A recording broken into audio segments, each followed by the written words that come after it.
Howdy. Story time today. After all, the name of the channel is Mitch Mitchell Stories. And there are some lessons to be learned from this story, but it's more about the story, at least initially. I have seen the Jacksons twice in concert.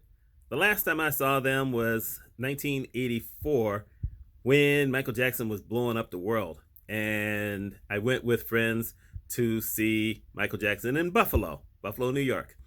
But the first time I got to see the Jacksons was here in Syracuse, New York, at the War Memorial in 1979. I had moved to New York in 1975 when the Jackson 5 came here, but I'd only been here about a month. I asked my dad if we could go, but Dad says, well, no, we can't go. And I felt bad about it until I thought about it later on, and I realized we didn't know the city. We knew nothing about it. Dad wouldn't have known where to buy tickets. And because we like I said, we had just moved there, we were doing all kind of stuff, trying to prepare for a new school and a new school year, and Dad trying to find work. It was bad timing, but yeah, it just happens.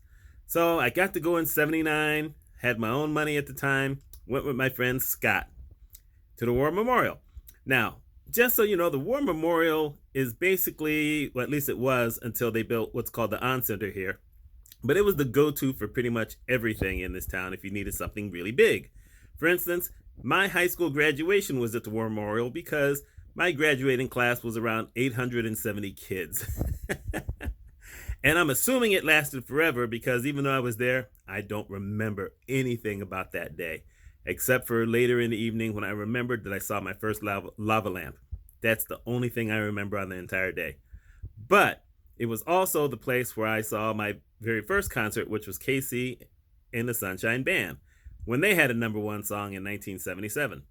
But this was a different animal. Obviously, the Jacksons, aka Jackson 5, were big.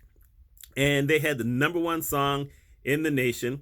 You know, I've been very lucky seeing groups that at that time had the #1 song in the nation, which was Shake Your Body Down to the Ground. So we got tickets for this thing. It was just me and him. And we get there and we're there early because I just wanted to take it all in. I had been to some concerts by this time, but I can't say that I was an expert concert goer. Definitely was not an expert concert goer. And the strange thing is that I saw that concert with my friend Scott.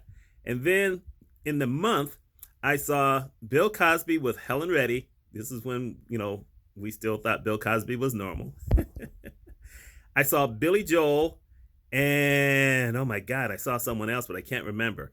But November 1979 was the month of concerts, and we were traveling all over the place. So anyway, we're there at the concert, early on, and we're sitting. And what they had done is they had put down a whole bunch of chairs on the floor. And so we had one of these rows of chairs. And they weren't individual chairs. It was like they linked up 15 to 20 chairs at a time. I'd never really seen anything like that, but I assume that maybe that's the kind of chairs that they put in ballparks for baseball games. But they had linked these things together. And so, we were sitting in our spot and down on the floor, which meant we were relatively close. And I was just feeling really good. And we're watching all the different people come in, and some people were decked out. One of those realities, I don't know if it's still like that today, but back then, and I didn't know it because, like I said, I was a military kid. But when a lot of black folk are going to be getting together, they dress up. So a lot of the guys were wearing these 3-piece, very colorful, suits and whatever. A lot of the women were wearing these really fancy gowns. But those were the people who were up in the stands. The people who were down on the floor were dressed, fairly normal. Well, okay, as normal as we could be for 18 to 21-year-olds. And as, things were filling up, we ended up sitting next to these really pretty young ladies. You know what? I would just say pretty girls, but, because of my age then. But they were young. Actually, I have no idea. They may have been under 18. I have no clue. But they were pretty. And so we're having a good time talking to them and, doing everything. And it's getting close to the time for the concert, and all kind of people are coming down and getting in front of the stage. And so because they had pyrotechnics, you had these guys who came out on the stage and said, we can't have anyone close to the stage because it's going to be dangerous, and we can't start the concert until people go back to their seats. And some people were grumbling, going back to their seats. We weren't feeling bad because, like I said, we had pretty good close seats and we knew we would be able to see. And some of those people who were crowding the stage were blocking the view. So anyway, we're down to one guy.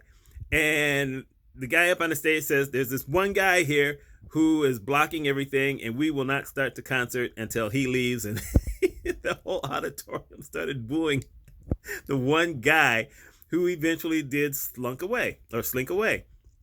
So then we are thinking about it, and I said to my friend Scott, I said, what's going to happen is the lights are going to go down and all these people are going to rush the stage anyway. He says, yeah, let's pass the word down. Let's see if we can move our seats into the aisle so that they can't get by us. Now, for some reason, to us couple of 20-year-olds, that sounded like a great idea.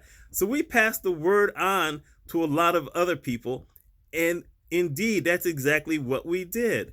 So in our row, we pushed our seats out, which was interesting, and people pushed the seats on the other side to block the aisle, because by this time they were getting ready to dim the lights. So we think we've got this made. This is one of the smartest things we've ever come up with. Until the lights went out in the auditorium and the lights came on the stage. And the thing is, the opening act was LTD, which was a group that had a song called Back in Love Again, which had actually been in the top 10 earlier in the year. So this was a double concert. So there wasn't even the Jacksons who came out first, but it didn't matter. As soon as the lights went out in the auditorium and the lights went out, here came the rush. Now, like I said, we're the brilliant ones because we have moved our seats out. But what we didn't account for was that these people who were going to come were going to be so intent that they were ready to jump over the seats and pull the seats down. And that's what happened. The seats came down. We went down.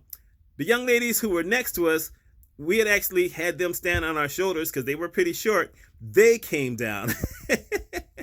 And the only lucky thing is that my friend Scott and I actually caught both of them so that they didn't hit the ground, even though we hit the ground, but our heads didn't bounce because the floor was cement or concrete. You know what? It's the same thing to me. But it was just the wildest thing, and all you could do was laugh. We don't think anyone else got hurt, but it was just one of those ideas where it sounded great at the time, and it was a bad idea. Now, the concert was wonderful.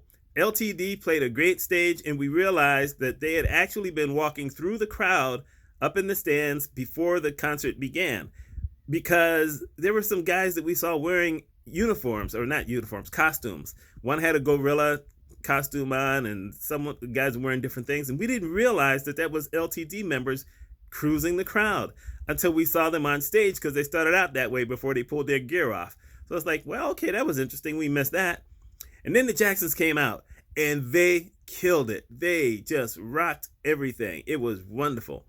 And then they get down to doing Shake Your Body Down to the Ground, and like, yes, we're grooving to it. And that song ends, and my friend Scott says, hey, let's slip out really quick, and maybe we'll beat the crowd.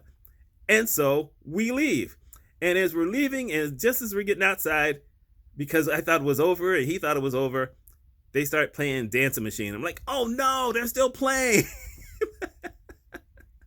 But at that point, it's too late. You can't go back in. Doors are closed. They're not letting us back in, even if we have tickets. So that's what I learned about encores, because I didn't know they had encores before. Casey and the Sunshine Band didn't have encores.